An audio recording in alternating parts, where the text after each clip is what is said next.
Baik, ini saya nak cerita dan tuan-tuan kena ambil iktibar betul-betul. Agama Islam mengajarkan kita untuk cuba duduk di tengah. Bagaimana cara kita nak duduk di tengah? Ini cara nak duduk di tengah. Kita tak memungkiri. Ada sihir, ada ain, ada mas syaitan, ada semua ni. Tapi dia tak berkuasa. Dia tak berkuasa. Dia boleh bagi kesan, dia tak berkuasa. Dia ada limit terhadap kuasa dia. Baik, apakah benda yang boleh menghalang sihir dan sebagainya untuk ganggu kita? Kuat iman kita dengan Allah Subhanahu Wa Taala, kita berpegang dengan, kita bulatkan jiwa kita betul-betul yakin dan percaya dengan Allah Subhanahu Wa Taala, itu perkara paling penting yang mampu menjauhkan kita daripada gangguan ni. Itu agama ajar kita. Sebab itulah kalau kita tengok hadis-hadis Nabi sallallahu alaihi wasallam, Nabi ajar banyak ruqyah, zikir-zikir, bacaan-bacaan yang mengandungi maksud berlindung dengan Allah Subhanahu Wa Taala. Khalid Al-Walid radhiyallahu anhu datang jumpa Nabi sallallahu alaihi wasallam. Dia kata, "Ya Rasulullah, aku tak boleh tidur malam. Satu masa dalam hidup dia nak tidur malam je, dia diganggu oleh ifrit. Dia rasa ifrit datang nak kacau dia." Lalu Nabi SAW ajar Khalid Al-Walid, "A'udzu bikalimatillahi tammati min ghadabihi wa iqabihi wa syarri ibadihi wa hamazati syaitan wa an yahdurun." Nabi kata, "Wahai Khalid, baca ni. A'udzu bikalimatillahi tammati min ghadabihi wa iqabihi wa syarri ibadihi wa hamazati syaitan wa an yahdurun." Aku berlindung dengan Allah Subhanahu Wa Taala min ghadabihi, daripada kemurkaannya, wa iqabihi, hukumannya, wa syarri ibadihi, kejahatan makhluknya, wa min hamazati syaitan, daripada bisikan syaitan, wa an yahdurun, dan juga gangguannya. Nabi ajar kepada Khalid. Lalu Khalid Al-Walid radhiyallahu anhu, malam-malam dia nak tidur, dia baca a'udzu bikalimatillahi tammati min ghadabihi wa iqabihi wa syarri ibadihi wa hamazati syaitan wa an yahdurun. Dalam hadis riwayat Malik, dalam hadis riwayat Tirmizi diceritakan daripada Ibnu Umar dengar juga zikir ni daripada Nabi sallallahu alaihi wasallam. Ibnu Umar kumpulkan anak-anak dia ajarkan semua kamu hafal zikir ni. A'udzu bikalimatillahi tammati min ghadabihi wa iqabihi wa syarri ibadihi wa hamazati syaitan wa an yahdurun. Apa yang ada dengan zikir ni? Kalau kita, satu cara orang fikir, dia rasa zikir ni ucapan dia sangat bagus, syaitan takut dengan bunyi dia, bunyi ucapan tu. Syaitan dengar je bunyi ucapan ni, syaitan takut, sihir tak boleh kenal kat dia, jin lari daripada dia. Tapi bukan itu yang Nabi nak ajak kita sebenarnya. Nabi nak ajak kita, bila kita baca, kita betul-betul menjiwai bacaan tu. A'udzu bikalimatillahi tammat. Aku berlindung dengan kalamullah yang sempurna. Ni maksudnya, tanam dalam jiwa kita, tak ada benda boleh kacau aku apabila aku berlindung dengan kalamullah yang sempurna. Itu telah memadai untuk memelihara dan menjaga aku. Itu dah cukup dah, tak perlu lebih daripada tu. A'udzu bikalimatillahi tammati min ghadabihi. Aku berlindung dengan kalimah Allah daripada kemurkaan Allah, hukuman Allah, kejahatan makhluk Allah, bisikan syaitan dan gangguan syaitan. So kalau kita tanam ni dalam jiwa kita betul-betul yakin yang Allah lah mampu memelihara kita, kita takkan kena gangguan-gangguan ni. Sebab tu Nabi sebut juga dalam hadis lain, banyaklah bacaan-bacaannya. Seorang sahabat Nabi sallallahu alaihi wasallam, dia kena akrab. Dia kena sengat dengan kalajengking. Nabi kata, kalau engkau baca waktu petang semalam, a'udzu bikalimatillahi tammati min syarri ma khalaq, engkau takkan kena. Maksudnya nak bagi kita keyakinan dalam jiwa kita tu. Jadi itulah yang diajarkan. Banyaklah zikir-zikir yang diajarkan oleh Nabi sallallahu alaihi wasallam. Saya pun banyak lagi nak cerita ni, tapi saya berhenti setakat ni dulu agak, nanti banyak sangat. Cuma yang saya nak tekankan di sini untuk tuan-tuan dan puan-puan, apabila Nabi SAW mengajarkan zikir-zikir ni, supaya kita yakin, kita percaya bahawa Allah Subhanahu Wa Taala boleh melindungi dan menjaga kita. Yang tu yang penting. Itu yang paling penting untuk kita tanam dalam jiwa kita betul-betul. Inilah perkara yang paling kuat menghapuskan sihir. Kadang-kadang sahabat kita diuji, perniagaan dia hancur. Meniaga je hancur, meniaga je tak menjadi. Dia kata orang buat sihir. Daripada kita bersungguh-sungguh untuk pergi berubat, cari bomoh yang boleh berubat, bomoh tu boleh berubat.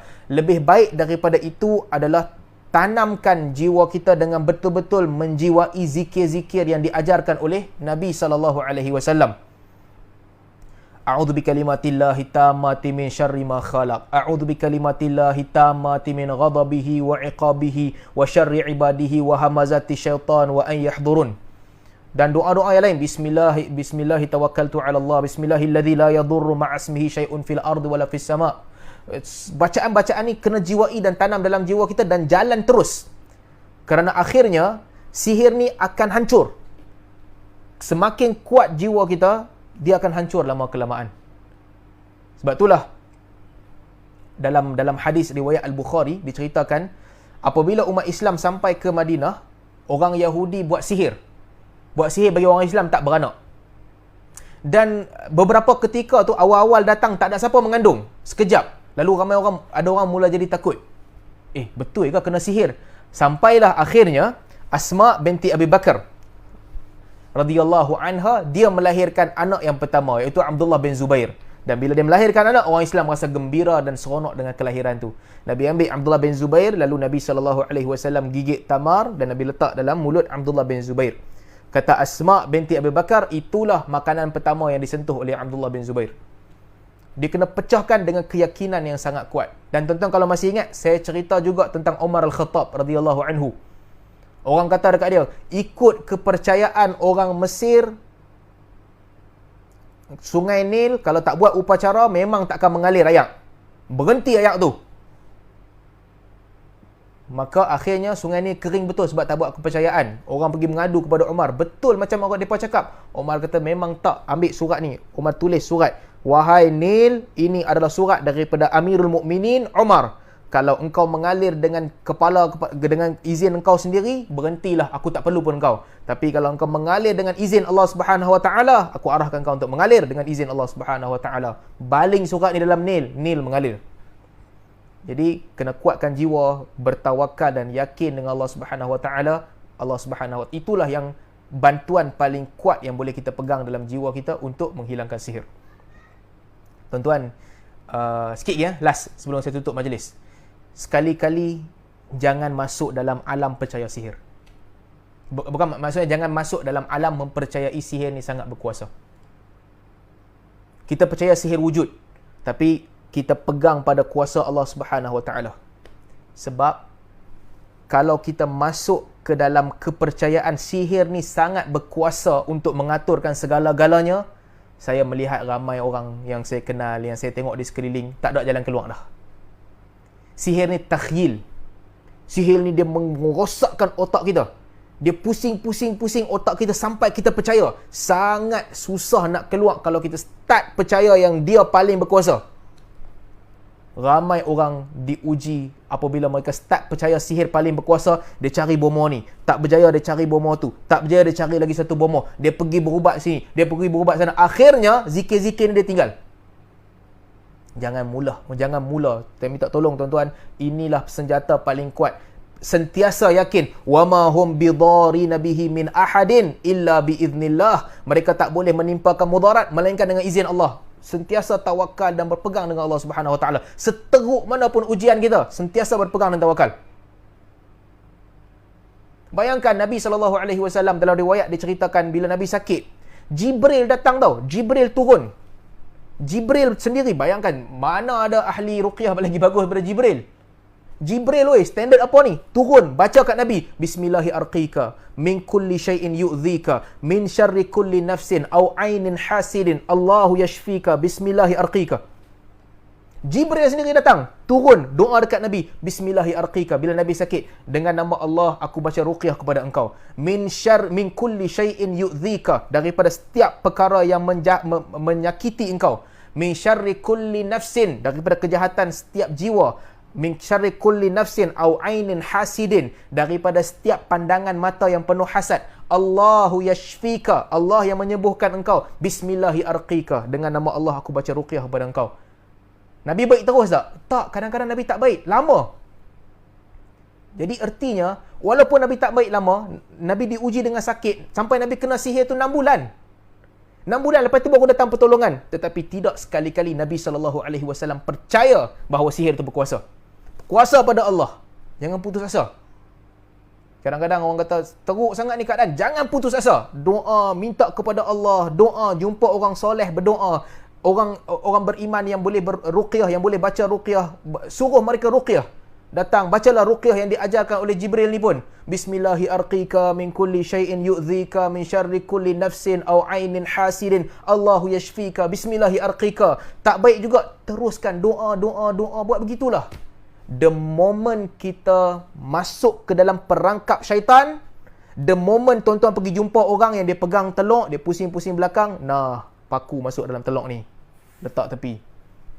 Pada ketika kita pergi kepada orang, dia baca, dia buat apa, kononnya pindah ke badan dia sihir tu, dia muntah, keluar darah, ganti darah sihir dalam badan kita, tuan-tuan masuk ke alam tu, there is no way out. Saya minta maaf kalau ada orang terasa.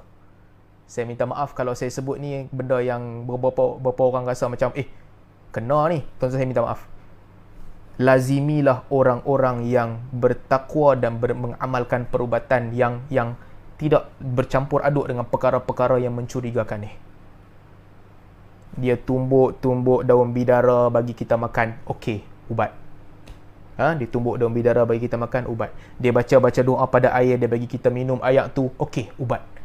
Tapi kalau dia mai dah buat benda merepek, tarik benda bubuh dalam teluk, tarik benda pindah dekat ayam, tarik benda bubuh dalam botol, tuan-tuan, startlah percaya. Kalau tak percaya, dengar, start percaya. Tuan-tuan tak boleh keluar. Bukan tuan-tuan saja, anak-anak kita, cucu-cucu kita, cicit-cicit kita, kawan-kawan kita, sekeliling kita, itulah budaya hidup kita. Inilah yang berlaku kepada Firaun dan orang pengikut dia. Tak ada jalan keluar. Sehingga Musa datang, Musa memimpin mereka dan mengeluarkan mereka. Jadi ini perkara terakhir yang saya tekankan kat perempuan. Kadang-kadang kita berubat tak jadi. Kadang-kadang kita berubat, kita nampak macam tak jadi juga, sakit teruk juga. Jangan putus asa. Jangan putus asa. Pergi hospital berubat, satu benda boleh buat. Teruskan buat begitu. Doa minta kepada Allah Subhanahu Wa Taala. Carilah pengubat yang berdoa meminta kepada Allah Subhanahu Wa Taala. Jangan pijak kaki kita ke lembah mistik ni. Kerana susah nak jumpa jalan keluar. Saya berhenti setakat ni dulu. Saya buka soalan kalau ada soalan sikit lah kot. Terima kasih kepada tuan-tuan yang masih mendengar. Okay, jazakallah khair Ustaz. Kita dah dengar tadi apa tu penerangan Ustaz pasal sihir dan itulah kalau ada soalan, siapa yang nak tanya? Ada Ramlan, boleh tanya?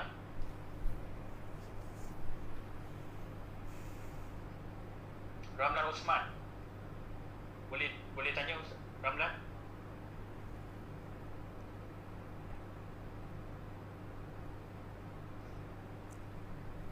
Saya tak boleh baca chat. Kalau ada Haji Basit tolong baca. Saya tak dapat nak buka.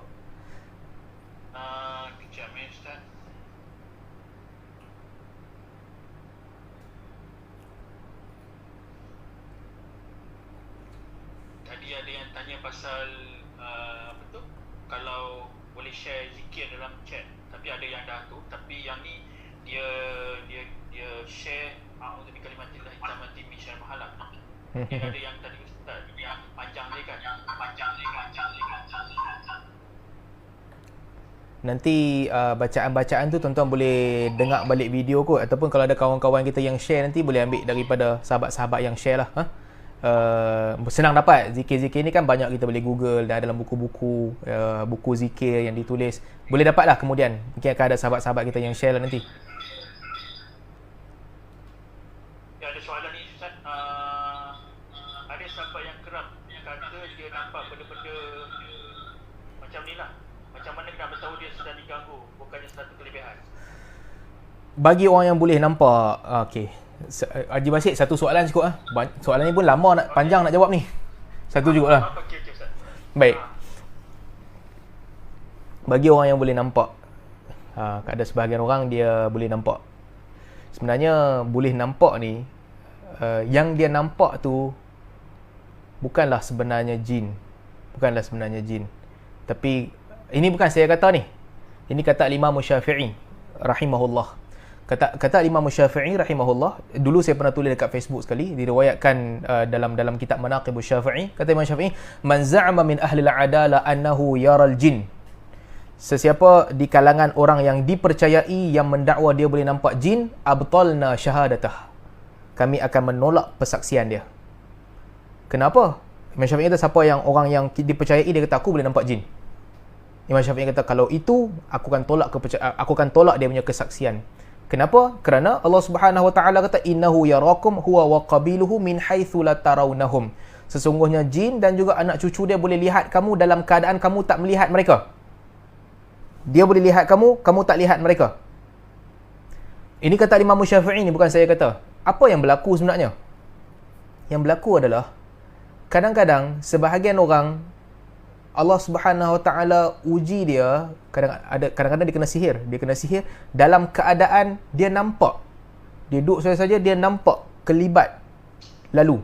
Sekali-sekala tak apalah, tapi ada orang dia boleh nampak kerap. Dia pergi ke satu tempat, ada orang sakit di situ sebagai contoh, dia akan nampak ada 3-4 jin duduk kat sekeliling orang sakit ni.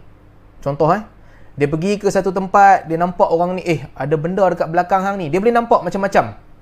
Orang datang nak berubat dekat dia, ada 3-4 ekor jin dihantar untuk ikut hang. Aku nampak. Dia boleh nampak. Contoh. Apa pandangan kita? Satu, dia tipu lah. Sama ada dia tipu. Kalau dia tak tipu, dia nampak betul. Ni saya nak balik kepada poin saya tadi. Poin saya yang nak menunjukkan bahawa ilmu agama ni, ataupun perkara berkaitan dengan gangguan sihir dan sebagainya, dengan sains sebenarnya tak bercanggah. Walaupun nampak macam bercanggah, sebenarnya dalam kebanyakan dia tak bercanggah. So, apa yang jadi sebenarnya? Mungkin orang itu kena sihir. Bagi yang kena sihir, ruqyah boleh menghilangkan dia. Ruqyah boleh menghilangkan dia. Dan kalau orang tu dia kaki berubat, mungkin dia tak sedar, dia ingat tu kelebihan, tapi sebenarnya itu bukan satu kelebihan, dia kena gangguan. Ini bukan tentang dia nampak jin, tapi situasi itu menekan otak dia untuk buat seolah-olah dia nampak jin. Kalau kita set situasi yang sama, letakkan dia dalam situasi itu, dia tetap akan nampak. Dia akan nampak. Ada orang di-trigger oleh perkara yang menakutkan. Dia duduk dalam situasi menakutkan je, dia terus akan nampak. Jadi kita letak dia di tempat yang menakutkan, dia akan nampak.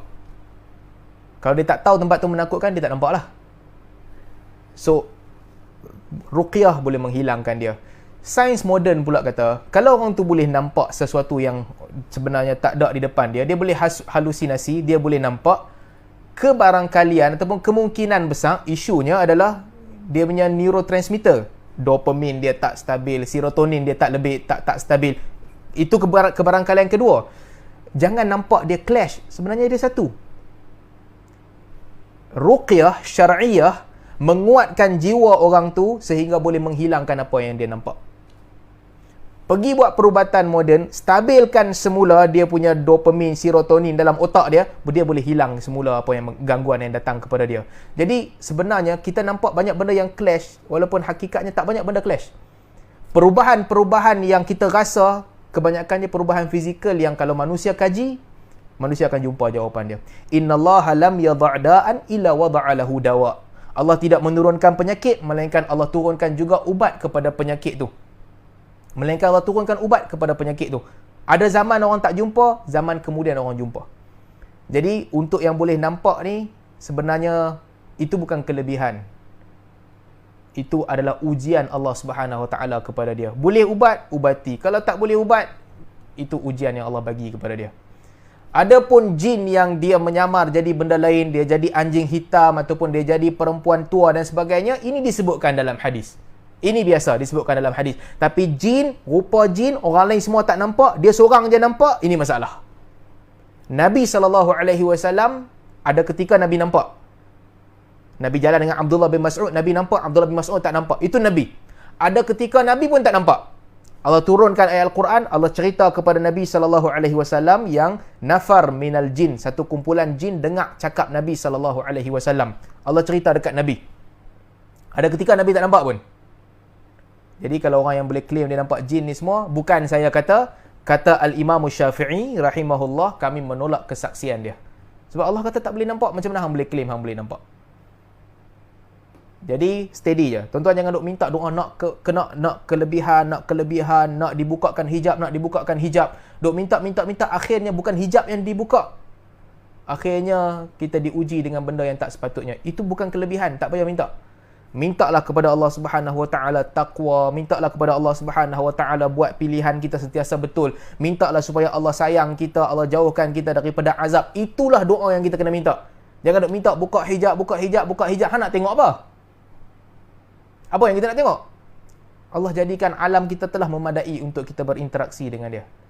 Tak perlu lebih daripada itu. Segala yang bukan di alam kita, kita faham melalui Al-Quran dan juga sunnah Nabi SAW.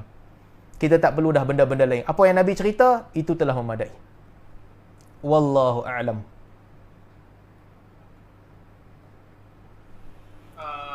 Boleh ada satu lagi soalan, Ustaz? Boleh kot. Okey, boleh. Ustaz ada sebut tadi pasal amalan ruqyah untuk lawan sihir kan? Tapi boleh tak kalau seorang itu mengamalkan sihir untuk melawan sihir jahat? Maksudnya macam ala-ala cerita apa tu, Harry Potter tu, Ustaz. Sihir baik lawan sihir jahat. Ya. Istilah sihir ni antara yang digunakan oleh para pengamal dan juga ulama yang melakukan ruqyah. Mereka katakan ada dua. Satu sihir abyad dan sihir aswad. Sihir hitam dan sihir putih. Antara salah satu tafsiran untuk sihir putih adalah sihir yang digunakan untuk mematahkan ritual-ritual sihir yang dilakukan. Jadi ritual sihir ni dia ada jalan dia kena simpan, dia kena buat upacara tertentu. Jadi sebahagian ulama mereka mempelajari untuk mematahkan sihir tu, Jadi di sini ada khilaf di kalangan ulama. Mempelajari sihir untuk memahami sihir dan menghilangkan sihir, ada ulama mengatakan ilmu tu kalau sekadar belajar ilmu tak ada masalah. Mengajarkan ilmu untuk menghapuskan sihir juga tak ada masalah. Tapi untuk mengamalkan sihir, lawan dengan sihir, di sini sebahagian besar ulama berpandangan tak boleh. Mengamalkan sihir adalah perbuatan yang dilarang oleh agama. Jadi ada perbezaan pandangan di sini. Kalau sekadar belajar untuk mematahkan, menghapuskan sihir-sihir yang ada, itu okey, tak ada masalah. Tapi kalau belajar untuk mengamalkan sihir bagi memadamkan sihir, kejahatan tidak menghapuskan kejahatan. Nabi Musa kata, "Ma ji'tum bihi sihir innallaha sayubtiluhu." Yang kamu datangkan itu adalah sihir, Allah Subhanahu Wa Taala lah yang akan menghapuskannya. Bukan sihir menghapuskan sihir. Jadi pendirian orang beriman berdoa kepada Allah, minta supaya Allah Subhanahu Wa Taala yang menghapuskan sihir. Jadi kalau kita sakit, jumpalah raqi, orang yang membaca ruqyah dengan ruqyah syar'iyah. Orang yang bagi, kalau sebahagian daripada ubat-ubat, tak ada masalah. Ikut budaya masing-masing. Ada orang menggunakan daun bidara, ada orang guna daun sirih, ada orang guna limau titik dalam ayam, ada orang guna madu. Ubat tak apa. Apa sahaja ubat dengan ruqyah tak apa. Tapi jangan masuk ke alam sihir juga. Jangan buat upacara yang meragukan. Jangan meragukan ni, kita tak tahu asal usul dia apa. Apa yang dia puja kita pun tak tahu. Jangan pakai gantung tangkai, jangan puja keris, jangan puja segala perkara-perkara khurafat ni jauhkan. Jadi itulah sedikit sebanyak jawapan saya untuk soalan ni. Okey, saya berhenti setakat ni dulu. Jazakallah khair kepada Ustaz Salman di atas penerangan tentang tajuk hari ini, homo, sihir dan syirik. Semoga kita boleh amalkan jika sekian telah diajarkan tadi dan menjadi panduan untuk kita lah. Assalamualaikum warahmatullahi wabarakatuh. Waalaikumsalam warahmatullahi wabarakatuh.